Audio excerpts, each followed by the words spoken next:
90 और 2000 के दशक में आतंकियों का जोर कश्मीर में अपने चरम पर था। आतंकियों का कहर ऐसा कि कश्मीर के लोगों का जीना दुश्वार था। अगर किसी घर में आतंकी आ जाते तो उस घर के लोगों की रूह कांपने लगती और उनकी हिम्मत भी नहीं होती कि वो इस सूचना को पुलिस तक पहुंचा सके। ऐसा ही एक मामला कश्मीर में साल 2001 में हुआ। गांव में एक घर में आतंकियों ने अपना डेरा बना लिया। घर वालों को इतना प्रताड़ित कर दिया कि उनकी हर सांस पर मौत का साया मंडरा रहा था। लेकिन गांव की एक लड़की ने आतंकियों के उस घर में छिपे होने की सूचना पुलिस को दी। जैसे ही आतंकियों को घर के बाहर पुलिस दिखाई दी, वैसे ही वो वहां से भाग निकली। पुलिस घर में जाती है, घर में पूरी तरह छानबीन करती है, लेकिन घर में कांपते हुए लोगों के अलावा कुछ नहीं मिलता।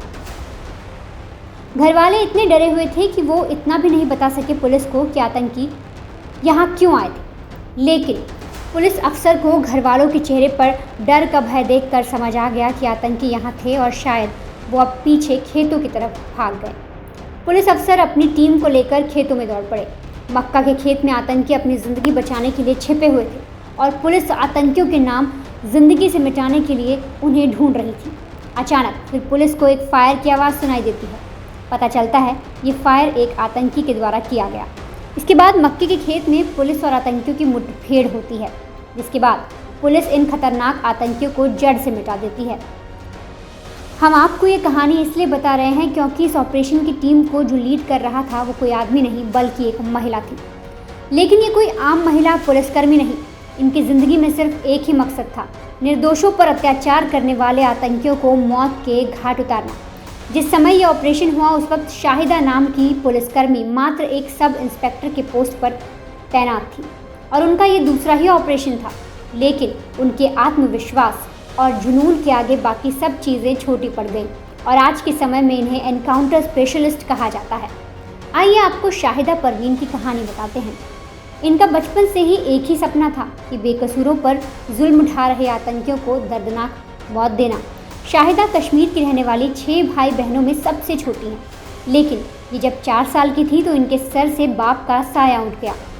लेकिन इनकी माँ ने हार नहीं मानी और सभी बच्चों को खूब पढ़ाया लिखाया। जैसे जैसे शाहिदा बड़ी हुई वैसे वैसे उन पर घर वालों की तरफ से नौकरी का दबाव बनने लगा और साथ में घर वाले शाहिदा को पुलिस में नौकरी करने के लिए मना भी करते। इस चक्कर में वो एक प्राइवेट स्कूल में पढ़ाने लगी। अब शाहिदा को लगने लगा था कि उनका पुलिस में जाने का सपना सिर्फ एक सपना ही बनकर रह जाएगा।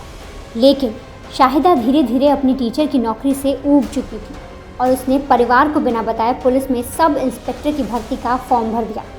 शाहिदा सुबह उठकर अपनी फिजिकल ट्रेनिंग पर काम करती और ये बात सिर्फ उनकी माँ को बताती। इसके बाद शाहिदा परीक्षा देती है और परीक्षा पास कर वो साल 1995 में पुलिस में सब इंस्पेक्टर के तौर पर भर्ती हुई। इनको स्पेशल ऑपरेशन ग्रुप में शामिल किया गया। इस ग्रुप में शामिल होने वाली ये पहली महिला कमांडो थी। शुरुआत में शाहिदा को राजौरी और पुंछ इलाकों में पोस्ट किया गया। शाहिदा को जानकारियां इकट्ठी करने के लिए आतंकी ऑपरेशन में भेजा जाता और इस जानकारी को वो अपने साथी पुलिस ऑफिसर्स को देती। शाहिदा परवीन यहाँ तक कहती हैं कि एक दिन ऑपरेशन के वक्त उनका मौत से सामना हुआ। उस ऑपरेशन में आतंकियों ने बेजुबान छोटे छोटे बच्चे और बेगुनाह महिलाओं को दर्दनाक मौत का रास्ता दिखाया। इसके बाद शाहिदा की मां ने उनको कहा कि बेटा, तुम मुल्क से वर्दी से प्रेम करती हो तो ऐसे कायर लोगों को सबक सिखाने में तुम्हारे हाथ कांपने नहीं चाहिए। शाहिदा की जानकारी हमेशा सही निकलती थी, इसलिए वो एक बार सीनियर ऑफिसर्स को जानकारी देने के बजाय खुद ही टीम के साथ ऑपरेशन के लिए निकल गई। लेकिन एक पुलिसकर्मी के जल्दी फायर करने के चक्कर में उनको अपने पहले ऑपरेशन से हाथ धोना पड़ा। इसके बाद कुछ अफसर उनके इस फैसले से नाराज़ भी हुए। उनमें से कुछ लोगों ने शाहिदा को तो यहाँ तक कह दिया कि एनकाउंटर करना महिलाओं का काम नहीं है। वहीं कुछ अफसर उनकी सोच की सराहना करते हैं। इसके बाद शाहिदा अपने दूसरे ऑपरेशन में पिछली बार की तरह गलतियाँ नहीं करती और आतंकियों के गुट को नरक भेजकर सब इंस्पेक्टर के पोस्ट से इंस्पेक्टर के पोस्ट पर पहुँच जाती है।